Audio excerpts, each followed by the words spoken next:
Good morning 10th class. आज हम new exercise start करने जा रहे हैं 3.4 में एक नया मेथड हम यूज़ करने जा रहे हैं, वो है एलिमिनेशन मेथड यानी विलोपन विधि। लास्ट एक्सरसाइज आपने 3.3 करी थी जिसमें आपने प्रतिस्थापन विधि के बारे में पढ़ा था, यानी सब्स्टिट्यूशन मेथड के बारे में पढ़ा था। सब्स्टिट्यूट करना मतलब किसी चीज़ की जगह पे किसी और चर का यूज़ करना। अब एलिमिनेशन मेथड में क्या है? एलिमिनेट करना, ठीक है, किसी चीज़ को एलिमिनेट करना, किसी चीज़ को निकाल देना। जैसे एग्जांपल लें तो जैसे आप डेली शोज़ देखते हो, राइट?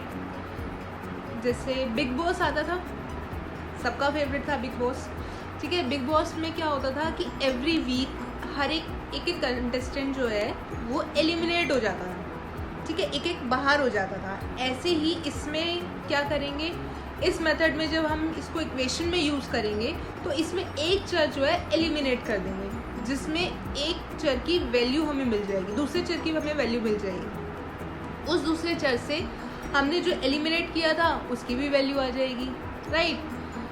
अब इस मेथड में 4 स्टेप्स हैं, ठीक है, 4 स्टेप्स हैं। 4 स्टेप्स को मैं पहले एक्सप्लेन करूँगी स्टेप बाय स्टेप। पहले स्टेप्स बताऊंगी कि आपको इसको यूज़ कैसे करना है, ठीक है। यूज़ करने के बाद फिर हम एक एग्जांपल लेंगे, एग्जांपल में हम इसको इम्प्लीमेंट करेंगे इन स्टेप्स को, यानी उन स्टेप्स को हम उस एग्जांपल में यूज़ करेंगे स्टेप बाय स्टेप। तो पहले हम स्टेप्स के बारे में पता करते हैं कि हमें इसमें किस तरीके से स्टेप्स यूज़ करने हैं। Step 1, step 2, step 3, step 4, 4 steps आएंगे। उसके बाद एक एग्जाम्पल लेंगे और एग्जाम्पल में फिर हम इसको सॉल्व करेंगे स्टेप बाय स्टेप, ठीक है। चलो अब आते हैं हम अपने करते हैं। सबसे पहले विलोपन विधि का प्रयोग करने के 4 चरण, यहाँ पे 4 चरण का हम प्रयोग करेंगे, ठीक है। पहला चरण क्या कहता है? पहला चरण ये कहता है कि सर्वप्रथम यानी सबसे पहले दोनों समीकरण को उपयुक्त शून्योत्तर अक्षरों से किसी एक चर या तो x या फिर y के गुणांकों को संख्यात्मक रूप से समान करने के लिए गुणा करेंगे, ठीक है। अब इसमें क्या बोला है, इसको मैं जूम कर रही हूँ, ये आपका पहला चरण है, ठीक है। पहला चरण में क्या बोला है कि या तो x या y, 2 इक्वेशन होती है आपके पास। तो दोनों इक्वेशन में मान लो सपोज करो कि एक इक्वेशन में 2x दिया हुआ है, दूसरी इक्वेशन में आपको खाली x दिया हुआ है। तो यहाँ पे दोनों चर को आपको समान करना पड़ेगा, या तो आप x को इक्वल करोगे या फिर y को इक्वल करोगे। तो मान लो 2x और दूसरे वाले में x गिवन है, तो आपको उसको x को 2x बनाना पड़ेगा, यानी 2 से मल्टीप्लाई करना पड़ेगा। लेकिन जब हम मल्टीप्लाई करते हैं तो हम पूरी इक्वेशन को मल्टीप्लाई करते हैं, यानी पूरी समीकरण को मल्टीप्लाई करेंगे, ठीक है। वो एग्जाम्पल में आपको जब एग्जाम्पल सॉल्व करेंगे मैं उसमें आपको बताऊँगी। उसके बाद आता है चरण 2।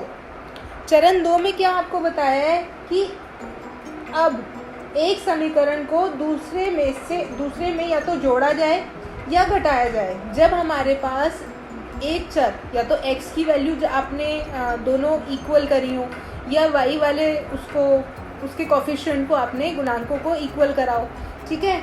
जब दोनों समान हो जाते हैं तो पहली इक्वेशन में से दूसरी इक्वेशन को या तो घटाया जाता है या घटाया जाता है या फिर जोड़ा जाता है, ठीक है। वो डिपेंड करेगा आपके साइंस पे, मतलब प्लस का है या माइनस का है, वो भी मैं आपको एग्जांपल में बताऊंगी।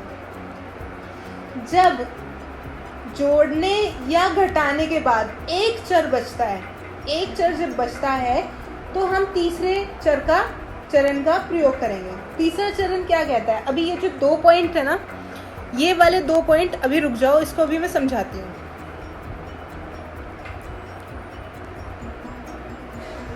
अब देखो ये तीसरा चरण क्या कहता है? जब हमारे पास यहाँ पे एक चर बचेगा ना, या तो हमारे पास x की कोई वैल्यू बचेगी, कोई x का कोफिशिएंट बचेगा या y का कोफिशिएंट बचेगा। उसके बाद हम तीसरे चरण में आएंगे। तीसरे चरण में क्या है? इस चरण का इस प्रकार एक चर या तो x या फिर y में प्राप्त समीकरण को उस चर का मान ज्ञात करने के लिए प्रयोग करेंगे। तो या तो जब हमारे पास x का कोई कोफिशिएंट आ जाएगा, गुणांक आ जाएगा, या y का कोई गुणांक आ जाएगा, तो उससे हम x की या फिर y की वैल्यू को फाइंड कर लेंगे। चौथे चरण में क्या है, x या y जो भी आपने वैल्यू निकाली है उसको मूल समीकरण मतलब जो आपकी बिल्कुल ओरिजिनल समीकरण होंगी ना, जो सबसे पहले आपको क्वेश्चन में गिवन होगी, उसमें आपको वैल्यू को पुट करना है और उससे दूसरे चर की वैल्यू यानी दूसरे चर का हम मान ज्ञात करेंगे। ठीक है, अब बेटा इस पे आ जाओ, ये दो क्लाउड्स मैंने बनाए हुए हैं, इसको आ जाओ, ये है क्या। देखो पहली चीज क्या है, मान लो जब आपने यहाँ पे समीकरण में जोड़ा, जब पहली इक्वेशन में से दूसरी इक्वेशन को जब आपने जोड़ा या घटाया, उसके बाद अगर आपके पास कोई इक्वल में दो समान वैल्यूज निकल आती हैं, ठीक है, मान लो 3:3 निकल आया या 20:20 निकल आया, तो उसमें उस केस में क्या होगा कि हमारे पास यानी अनेक हल, उसके आगे क्वेश्चन तो सॉल्व होगा नहीं, लेकिन उसमें आपका आ जाएगा कि ये अनेक हल इसके हमें मिल सकते हैं। और अगर इक्वेशन इक्वल नहीं हुई, मतलब मान लो 20:15 आ गया या 30:77 आ गया, ऐसे कुछ भी जिसमें इक्वल नहीं आती, तो इसका मतलब वो हमारा कोई भी हल नहीं निकला, यानी उसको हम असंगत कहते हैं। ठीक है, मोस्टली ये केस आपको बहुत रेयर देखने को मिलेंगे। यहाँ पे हमारी एक चर की वैल्यू निकल आएगी जिससे आप तीसरे चरण में पहुँच जाओगे। अब ये जो 4 चरण थे, अब हम इसको एग्जाम्पल्स में करके देखते हैं कि एग्जाम्पल्स में कैसे आएगा। हाँ तो बेटा अब लेते हैं हम एक एग्जाम्पल। ये एग्जाम्पल आपका 3.4 का फर्स्ट क्वेश्चन का थर्ड पार्ट है। ठीक है, ये आपकी एक्सरसाइज का ये है, उसी को ही मैंने एग्जाम्पल लिया है। तो इसमें कौन सी इक्वेशन आई है, दो इक्वेशन आई है। एक आई है 3x माइनस 5y माइनस 4, दूसरी आई है 9x इज 2y प्लस 7। ठीक है, अब चर वाली चीज़ों को एक तरफ कर लेंगे, बिना चर वाले को एक तरफ कर लेंगे, मतलब इक्वल टू के इधर सारे दोनों चर वाली वैल्यूज आ जाएंगी और इक्वल टू के उधर बिना चर वाली। तो हमारी इक्वेशन क्या बनेगी, 3x minus 5y is equals to 4। ये मैंने इसको फर्स्ट इक्वेशन का नाम दिया। सेकेंड इक्वेशन हो जाएगी हमारी 9x minus 2y is equals to 7। ये हो जाएगी हमारी सेकेंड इक्वेशन। ओके, तो सबसे पहले स्टेप 1, अब हम उन स्टेप्स को यूज़ करेंगे जो आपने अभी यहाँ पे पहले उनके बारे में पढ़ा था। ठीक है, स्टेप 1 में क्या करना है कि दोनों में से दोनों जो चर हैं x और y, दोनों इक्वेशन में इक्वल करने हैं। या तो आप x के कोफिशिएंट को, x के गुणांकों को इक्वल करो या फिर y के गुणांकों को इक्वल करो। ठीक है, अब देखो पहली इक्वेशन में है 3x, सेकेंड में है 9x। अगर मैं इसको 3 से मल्टीप्लाई कर दूं तो ये 9x बन जाएगा ना, तो यानी दोनों इक्वल हो जाएंगे। तो इसलिए मैंने पहली वाली इक्वेशन को ही उठा लिया है। पहली इक्वेशन को लिया 3x minus 5y is equals to 4। जब हम 3 से मल्टीप्लाई करेंगे तो पूरी समीकरण को करेंगे। पूरी समीकरण को करने के बाद आया 9x minus 15y is equals to 12। कैसे, 3 एकम 3 तिया 9, 3 पंजे 15 और 3 चौके 12। ये हो गई हमारी थर्ड इक्वेशन। ठीक है, अब आता है सेकंड स्टेप।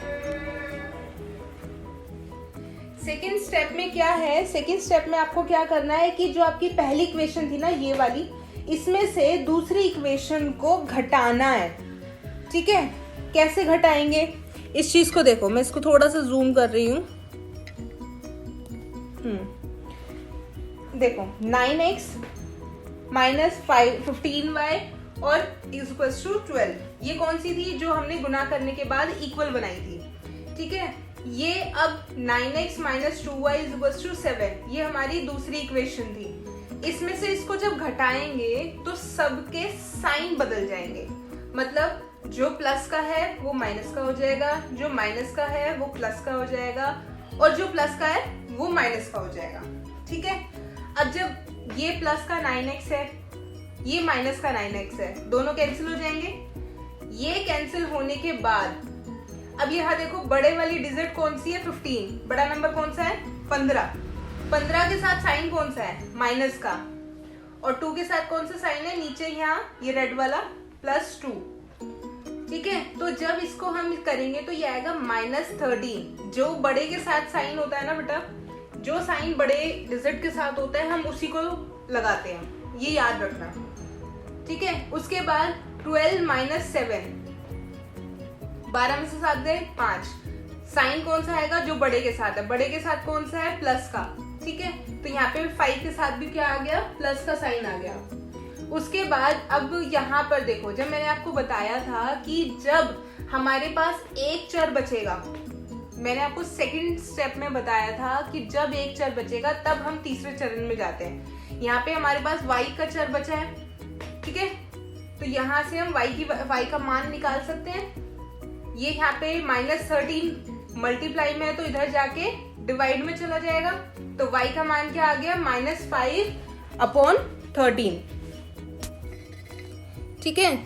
उसके बाद चरण 4 पे चलते हैं। चरण 4 में क्या करना है, y का मान मूल समीकरण 1 में रखने पर, मूल समीकरण कौन सी होगी, मूल समीकरण होगी बेटा आपकी ये वाली, मूल समीकरण हो जाएगी 3x - 5y = 4।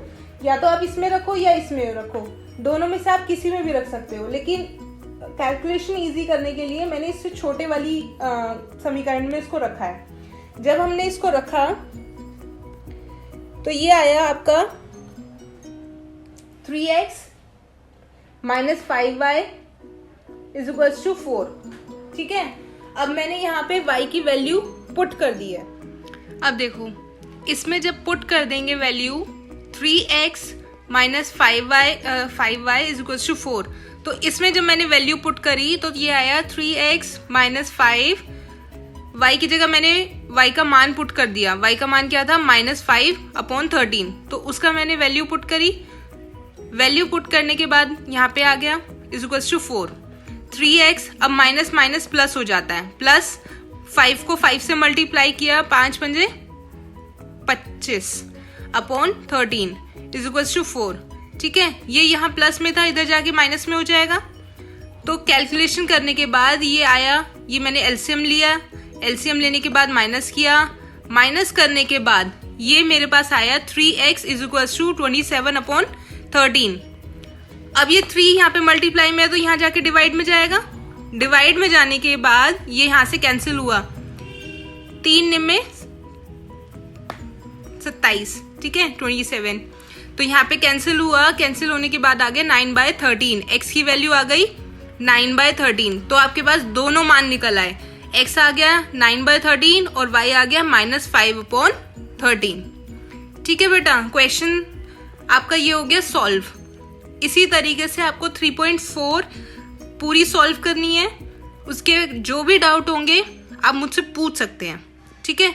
उसके बाद आपका क्रॉस मल्टीप्लिकेशन जो मेथड है वो यानी 3.5 आपकी उसमें जो मेथड है ना वो आपका सिलेबस में से कैंसिल हो गया है। तो उसके बाद मैं नेक्स्ट वीडियो जो दूंगी वो आपकी नेक्स्ट एक्सरसाइज की होगी। अभी आप ये वाली एक्सरसाइज सॉल्व कीजिए और उसके बाद हम आगे बढ़ेंगे।